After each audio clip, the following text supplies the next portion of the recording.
दोस्तों नमस्कार। तथागत गौतम बुद्ध अपने धम्म उपदेश में लोगों को अपनी बात को अच्छी तरह समझाने के लिए कथा और कहानियों का सहायता लेते थे, जो आगे विकसित होकर जातक कथाओं के नाम से प्रसिद्ध हुई।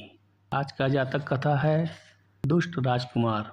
एक राजकुमार था, विषैले सर्प की तरह कठोर। वह बिना गाली दिए, बिना मारे किसी से बात नहीं करता था। राजभवन के अंदर या बाहर किसी को भी वह इसी प्रकार अच्छा नहीं लगता था, जैसे आंख में पड़ा रजकण अथवा खाने को आया पिशाच। इसलिए उसे सभी दुष्ट राजकुमार कहते थे। एक दिन नहाने के लिए वह नदी के तट पर गया। उसने अपने अनुचरों से कहा, बड़े आओ, यह नदी के बीच में ले जाकर नहलाओ। वे उसे नदी के बीच में ले गए। तभी काले बादल घिर आए और अंधकार छा गया।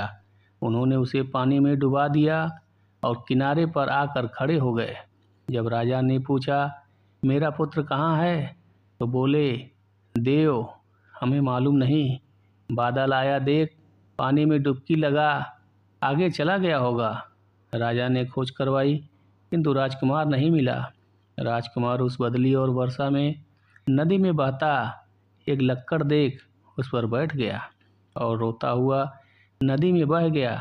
पानी में बहता एक सर्प और एक चूहा भी अपनी जान बचाने के लिए लक्कड़ पर आ बैठे। नदी के किनारे एक सेमल का पेड़ था, उस पर एक तोता रहता था। नदी के पानी से वह पेड़ भी उखड़ गया और वह तोता भी उस लक्कड़ पर जा बैठा। इस प्रकार उस लक्कड़ पर 4 प्राणी इकट्ठे बहते जा रहे थे। उस नदी के किनारे जंगल में पर्णशाला बनाकर बोधिसत्व तपस्या करते थे। उन्होंने रात को रोने की आवाज़ सुनी। उनका हृदय मैत्री और दया से भर गया। मैं पानी में कूदकर उसे जीवन दान दूंगा, ऐसा कहते हुए डरो नहीं, डरो नहीं, वे नदी में कूद पड़े और पानी की धार को काटकर उस लक्कड़ को किनारे तक खींच लाए। राजकुमार को पहले अपनी कुटिया में ले गए, फिर सर्प, चूहे और तोते को भी ले आए। आग जलाई, उनके शरीर को सुखाया। पहले सर्प आदि को आहार दिया और फिर राजकुमार को कंदमूल और फल खाने को दिए। यह कूट तपस्वी मेरे राजकुमार होने का ख्याल न कर इन पशु पक्षियों का ध्यान करता है, ऐसा सोच वह राजकुमार बोधिसत्व का बैरी बन गया। कुछ दिन बाद जब वे स्वस्थ हो गए, तब उन्होंने जाने की सोची। बोधिसत्व को प्रणाम करके सर्प बोला, बनते, आपने मुझ पर बड़ा उपकार किया है। अमुक स्थान पर मेरा 40 करोड़ का सोना गड़ा हुआ है, वहाँ दीर्घ कहकर करना, मैं सब धन आपको दे दूंगा। चूहे ने भी विनम्र होकर बोला, अंते, अमुक स्थान पर मेरा 30 करोड़ का सोना गड़ा है, उन दूर कहकर पुकारना, सब धन आपको मिल जाएगा। तोते ने भी सिर झुकाकर कहा, मेरे पास धन नहीं है, किंतु अमुक स्थान पर आकर सुआ कहकर पुकारना, मैं अपने साथियों से कहकर आपके लिए उत्तम ताली धान मंगाकर दे सकता हूँ। मित्रद्रोही दुष्ट राजकुमार ने अपने मन में सोचा, इसे अपने पास आने पर मरवाऊंगा। यह बोधिसत्व से बोला, बनते, मेरे राजा होने पर आप आना, मैं आपका चारों प्रत्यों से सत्कार करूंगा। इस प्रकार वह चारों प्राणी वहाँ से अपने अपने निवास स्थान पर चले गए। कुछ दिनों बाद दुष्ट राजकुमार राजा बना। अच्छा, परीक्षा करूं, यह सोच बोधिसत्व चल दिए। जाकर वे राजोद्यान में ठहरे और अगले दिन उन्होंने भिक्षा मांगते हुए नगर में प्रवेश किया। उस समय वह मित्रद्रोही राजा अलंकृत हाथी के कंधे पर बैठ अनेक अनुयायियों के साथ नगर की सैर पर निकल रहा था। ने दूर से ही बोधिसत्व को देख लिया और मन में सोचा, यह कुटिल तपस्वी मेरे पास मुफ्त की रोटी तोड़ने और मौज उड़ाने आ रहा है। इससे पहले कि यह दरबार में आए और अपने उपकार प्रकट करें, मैं इसका सिर कलम करवा दूं। उसने अपने अनुयायियों से कहा, मालूम होता है यह कूट तपस्वी मुझसे कुछ मांगने आ रहा है। इसे वहीं रोको, इसके दोनों हाथ पीछे बांधकर मारते हुए नगर में घुमाओ और इसका सिर काटकर शरीर को सूली पर चढ़ा दो।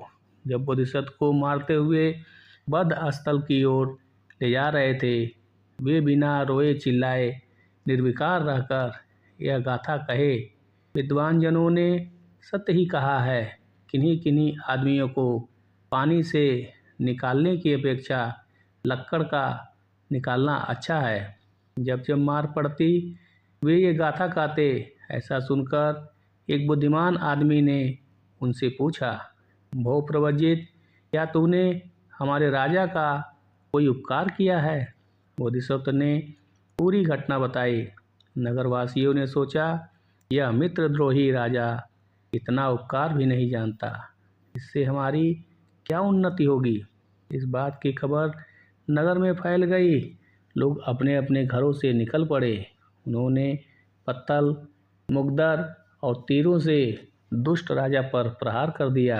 उसे हाथी के कंधे से नीचे गिरा दिया, खूब मारा पीटा और घसीट कर खाई में डाल दिया।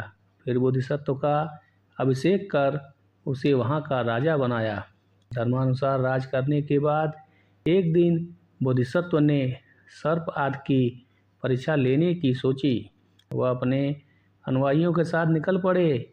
पहले सर्प के पास पहुँचे, आवाज़ दी, दीर्घा। सर्प ने आकर प्रणाम किया और सभी 40 करोड़ का धन अर्पित कर दिया। फिर वे चूहे के निवास स्थान पर गए और बोले, उंदूर। चूहे ने भी बाहर आकर प्रणाम किया और करोड़ों का धन सौंप दिया। फिर तोते के निवास स्थान पर पहुँचे और आवाज़ लगाई, सुआ। तोता उड़कर आया और बोधिसत्व के पैरों में गिर गया। फिर उसने पूछा, क्या ताली का धान मंगवाऊं? बोधिसत्व ने बताया, आवश्यकता होने पर मंगवा लूँगा।